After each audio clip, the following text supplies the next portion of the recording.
नमस्कार मित्रों। आज हमारे बहुत से जो मित्रगण हैं जो उन्होंने बहुत से कमेंट्स करके बताया पूछा था कि मंगल दोष को लेके बहुत ज़्यादा चिंतित रहते हैं। तो आज हमारे जो गुरुजी हैं वो आपको मंगल दोष के बारे में विशेष उसकी बातें बताएंगे। और आप घबराने वाली बात नहीं है, मंगल दोष एक बहुत साधारण सा दोष है। बहुत जातक जो है इनसे बहुत ज़्यादा घबरा जाते हैं, तो आप घबराइए मत। गुरुजी के पास हर चीज़ का समाधान होता है, सभी चीज़ का समाधान होता है, लेकिन आपको घबराना बिल्कुल नहीं। तो गुरुजी, आपका स्वागत है भाग्योदय ज्योतिष केंद्र में। आप मंगल दोष के बारे में विशेष जानकारी बताइए। देखिए, आपने मुझे सेवा का मौका दिया, इसके लिए मैं आपको बहुत बहुत धन्यवाद देता हूँ। और मंगल दोष के बारे में मैं बताना चाहता हूँ कि बहुत से ऐसे हमारे पाठक हैं जो अक्सर मंगल दोष के नाम से डर जाते हैं। और कभी कभी ये भी होता है कि बहुत सारे ऐसे ज्योतिष हैं जो मंगल दोष को इस तरह से प्रस्तुत करते हैं कि उनके दिल दिमाग में एक भय बैठ जाता है। तो दोस्तों, आज मैं आपको बताना चाहता हूँ कि मंगल दोष से डरने की कोई ज़रूरत नहीं है। होता क्या है कि जिनकी भी जन्म कुंडली में मंगल प्रथम, चतुर्थ, सप्तम, अष्टम और द्वादश भाव में आता है, तो ऐसी कंडीशन में हम मंगल दोष मानते हैं। और मंगल दोष का उपाय तो है, लेकिन शादी के पूर्व अगर आप किसी से शादी कर रहे हैं तो यदि आप मांगलिक हैं तो मांगलिक से ही शादी करें, और यदि आप नॉन मांगलिक हैं तो नॉन मांगलिक से ही शादी करें। देखिए दोस्तों, होता ये है कि जैसे आपका ब्लड ग्रुप होता है, अगर आपका ब्लड ग्रुप ए पॉजिटिव है तो उसकी कंपेटेबिलिटी जिन ग्रुप्स से होती है ए पॉजिटिव से, वही आपको लगेगा। और यदि आप दूसरा ब्लड ग्रुप आप पे चढ़ा दिया जाता है तो आपको इन्फेक्शन हो जाएगा। ऐसा ही कुछ मांगलिक और नॉन मांगलिक जातकों के बीच में होता है। अगर नॉन मांगलिक और मांगलिक के बीच शादी हो जाती है तो बहुत सी प्रॉब्लम्स आती है, जैसे कि हस्बैंड वाइफ की निपटना, आपसी मतभेद होना।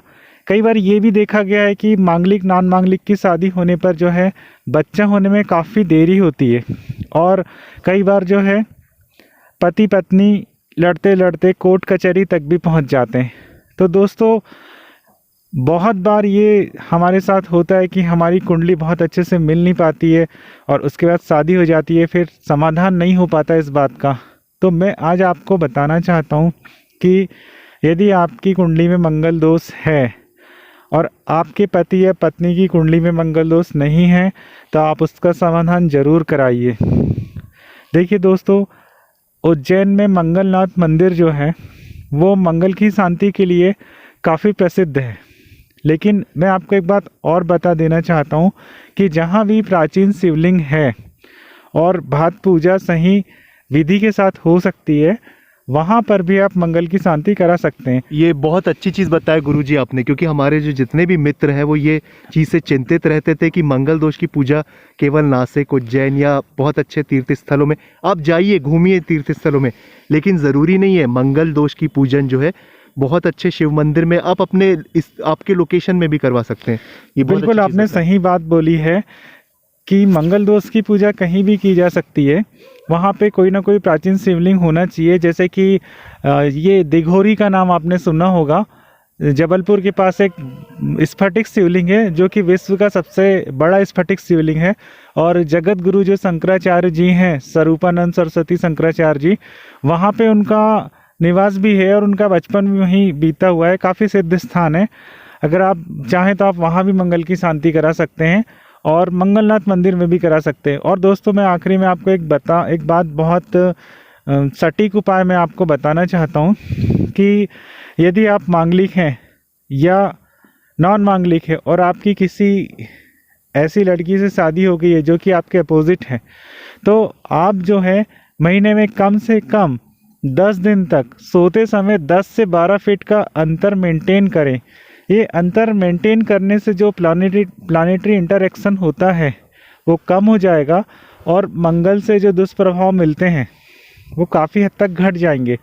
और इसके बाद आप शांति ज़रूर कराएं, क्योंकि शांति का जो रिज़ल्ट होता है वो परमानेंट होता है।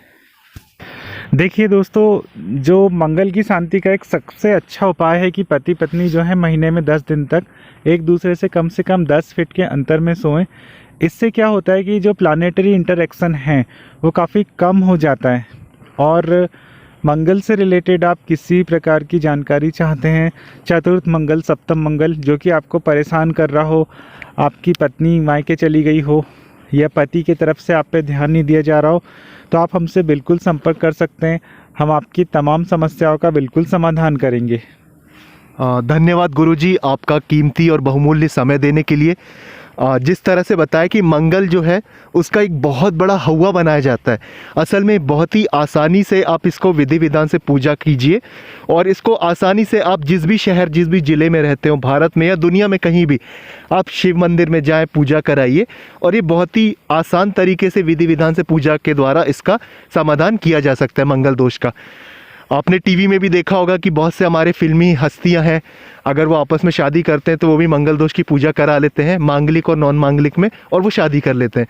तो अगर आप पूजन करा रहे हैं सही तरीके से, विधि विधान से, और कुछ साइंटिफिक बातों को अगर आप मद्देनज़र रखते हुए आप अपने पार्टनर के साथ ज़िंदगी जी रहे हैं, तो आपको मंगल का फिर अफेक्ट नहीं पड़ेगा।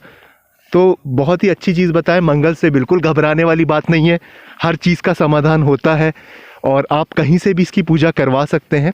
ये भी बहुत अच्छी चीज़ बताया गया है। तो बिल्कुल ना घबराएं, अपना बहुमूल्य समय जो है देने के लिए बहुत बहुत धन्यवाद। और मित्रों, आज के लिए बस इतना ही। चैनल को सब्सक्राइब करें, लाइक करें, शेयर करें। धन्यवाद मित्रों।